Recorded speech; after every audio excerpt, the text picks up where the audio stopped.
Yep.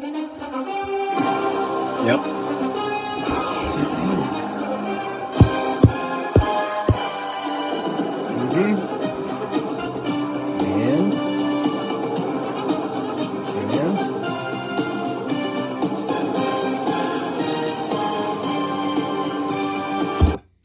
okay. I worked so hard this week, fighting for my guys, overnights at the facility, watching tape, but I developed an illness. So week 2, this is kind of going to be like our flu game type of thing, except Michael Jordan sucks. So if LeBron has like a version of a flu game, let's call it that.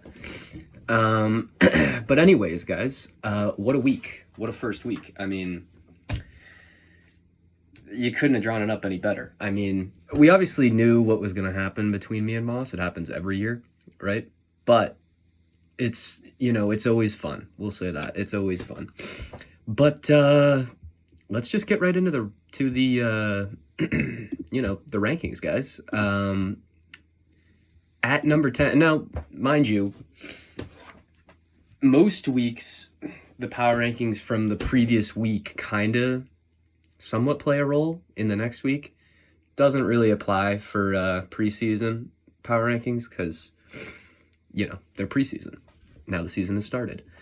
But anyways, number 10, and I hate to do this, former commish, it's Dan. Just a tough week for Dan, let's be real. He had some injuries, and not all his fault, but do I love his roster construction? At the moment, no, but Dan has been known to make some good deals. I think Dan will get this sorted out. This is not where he belongs, but unfortunately, it is where he resides after week 1. Number 9 is Carter. Now, this I kind of expected, right? Carter's team just isn't good, right? That's the problem. Like, with Dan, it's injuries, it's this, it's that. Carter, it's like, you look at his team, it's like, I kind of hate it. And what makes me not feel bad for Carter at all is the fact he did that trade with Caleb. I mean, God, you come into the league, all you do is cause problems in 1 week. 1 week, it's all it took. Here comes the Jew causing problems again. My editors will cut that out. But it's honestly a disgrace that he did like a deal. The McBride-Kittle deal is just like, I mean, what are you doing? Caleb wants Trey McBride so bad. Like, how are you not getting more out of him? B, why are you even doing it? Wouldn't you just rather have Trey McBride?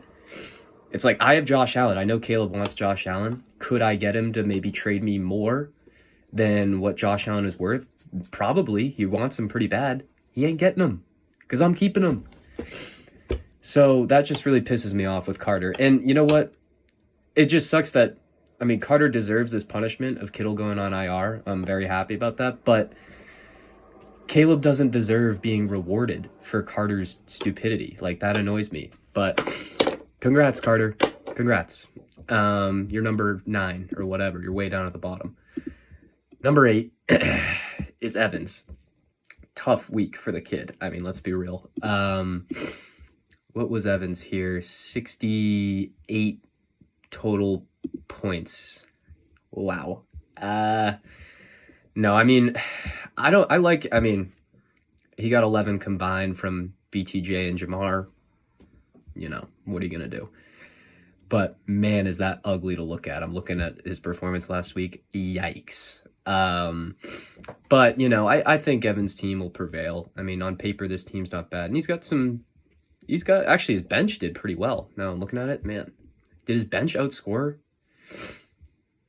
Oh my God. 1, 2, 3, 4, 5, 6 guys. Godwin didn't even play. 6 guys on Evan's bench almost outscored his team. They scored 10 less points than his starting lineup. So maybe scrap everything, just throw the bench in. I don't know. But, yeah, Evans, I think, will bounce back, but that's a brutal showing week 1. 68 points. You're going to need some big weeks to kind of make up for that in the points for category. But number 7 is Connor. Connor, not a terrible week. Where was he? Actually, not a great week. But CMC looked good. Who knows when he's going to get hurt, but he looked good. We'll say that. And Lamar went off, but similar to Evans, I mean, Malik didn't really do much. DJ Moore, I mean, honestly, DJ Moore, if you guys are watching the game, should have had like a 30-yard touchdown, but terrible throw by Caleb Williams. But yeah, I mean, he's got Caleb Williams on the bench. Wow, 24 points out of Caleb Williams. Pretty good week. Too bad he didn't start him. But yeah, I mean, not a whole lot to say about Connor. I mean, he's number 7. Number 6 is Jake. Jake, high expectations coming into the year. Similar to Moss, where if last year's season played out this year, like exactly the same, like every player performs exactly the same, then Jake and Moss would be like the 2 best teams by far, because they got a lot of guys who went crazy last year. Now, obviously that's not how it works. So, T. Higgins did nothing, and Devontae did nothing, and Mark Andrews did nothing, and Jahmyr Gibbs did nothing. But I think Jake's team is solid. Keon Coleman on the bench could end up being a great sleeper. I saw a video of keep wiping my freaking nose. I saw a video of Deion Dawkins saying Keon Coleman's going to break out this year or whatever. Maybe I should have trusted him and bet on it. I don't know.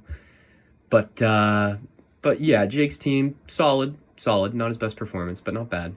Got the win. I guess that's all that matters. So number 6 is Jake. Number 5 is Liam. Liam, interesting. He made, 2 preseason trades, including one. Oh, I just got like a low battery thing. I hope that doesn't fuck up the video. But because we're already like 7.5 minutes in, that'd be absolutely tragic. But yeah, I don't know what Liam was doing with the preseason trades. I guess it kind of worked out, because like after 1 week, AJ Brown, are you going to get the same value you got for him? Probably not. He sucked last week. I don't really get the Kenneth Walker trade though. I mean, Kenneth's cool, but he's always hurt and stuff. So looking at it though, Liam's bench is pretty great. I mean, you can only play 9 guys, but he's got a lot of depth. So, and I mean, he scored lost to Cole by 0.3, but 2 of the top 4 highest scorers of the week. So still a good week by Liam. I mean, yeah, he's 0-1, but solid week, solid showing. We'll see how those trades work out for him in the long run. Number 4, and he's going to be mad about this, it's Moss. Now, Moss is thinking like, well, I was number 1 in preseason. On paper, I'm like, great. Yeah, and then, the games get played and, you never show up. So it's, man, it was a sweet win over Moss. I mean, and I'll say, when matchup of the week is me and Moss, it never disappoints. I mean, I'm sure he ends up pretty disappointed almost every time, but for the rest of the league, it never disappoints. But yeah, I mean, there was a point on Sunday where I thought Moss kind of had it in the bag. I thought, JSN had like just fumbled and he went from like 10 points down to like 8 and the game was almost over. Puka was like, I don't even know, getting shot in the head or something. He's bleeding everywhere.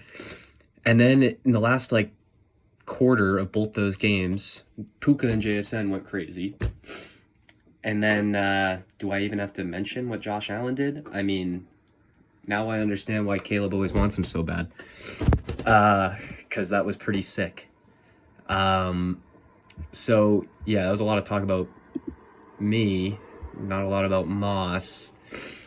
Now, Moss team, I think it'll be all right, but kind of like what I was saying with Jake, I mean, we've only played 1 week, so it's like we're still kind of we're kind of riding off last year, and all of Moss's guys did great last year. So it's like on paper, yes, he looks great, but something's going to go wrong. Not all these guys are going to be elite every single year. They can't be. I can't tell you which one it's going to be. I mean, probably Mike Evans, Kyron, and A.J. Brown. They probably all drop down a tier this year. I don't know. Brock Bowers gets hurt. Bijan gets hurt. I don't know. Jalen Hurts retires. I mean, I don't know. Chris Boswell also retires. I couldn't tell you. But, you know, Moss's team will be fine. But is it really nice to hand him a loss week 1, start the year off right? Yeah, it's really nice. So Moss is number 4. Now we get to the top 3. And wow, we're like almost 11 minutes in. I mean, I'm trying to speed these up, guys, and I just can't. Number 3 is Caleb. Now, was it a great showing out of Caleb? Not really. I mean, he played Evans, who put up 68 points. So really, whatever Caleb did would have worked. But, you know, I mean, for one, he got rid of Kittle, who's on IR, and now he has McBride. I mean, fucking Carter, man. I almost want to, like, kick him out of the league for that. That's just unbelievable. Like, Caleb would probably be 7th if that trade never happened, because his team would suck. But now he's got a great tight end, so now his team's fine, I guess. I mean, his receivers are still kind of meh. But, you know, number 3 is Caleb. 97, I think he was the 5th highest scorer, something like that. But yeah, and now to the top 2. We'll kind of reveal them both at once. Number 2 is Cole, which means number 1 is me. Now, hopefully the transition that just happened was kind of smooth, because as I was announcing Cole and myself at the top 2, my phone died. Or not died, but ran out of storage. So we're kind of adding this on here just at the end. But yeah, so number 2 is Cole. Number 1 is me. I mean, people always get mad when I put myself number 1 in the rankings, but I mean, try and tell me who else earned it. I mean, did anybody even score 110? Oh my God. Moss was the 2nd highest scorer of the week at 108. I dusted his ass. I beat him by more than 20. 131 was what I put up, in case you were wondering. So, I mean, I'm the rightful number 1. Maybe somebody will dethrone me. I don't know. And Cole, you know, squeaked out a win by the thinnest margin. I thought he literally lost at the end because, Liam had Bears defense, I think. And they, or was it Bears or was it? No, he had Vikings defense. And they you know, got the fumble at the end of the game. And I was like, oh my God, it's over.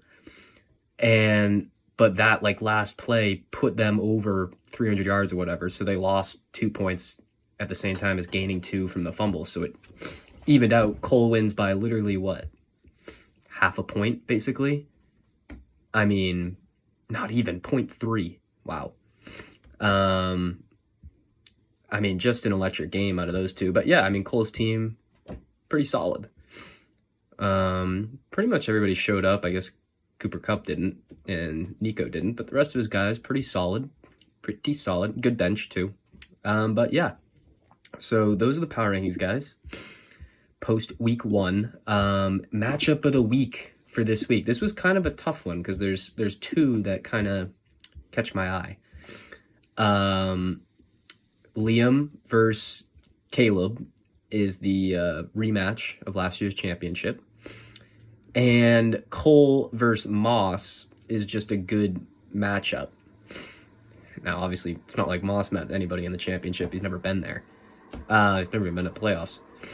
But, you know, I think, and this is a tough one, this is a gut check. I think looking at these 2, we're going to go with Caleb and Liam. I think rematch of last year's championship is a good matchup of the week. I mean, it's like 1A, 1B because Cole versus Moss, that's another good matchup. But yeah, we're going to call the official matchup of the week is a rematch of last year's championship, Liam versus Constance. So yeah, guys, that's power rankings for you. I'm going to try and make these videos shorter, but probably won't. They'll probably just keep getting longer. Every time I say that, they end up longer than the last one. So, yeah. See ya.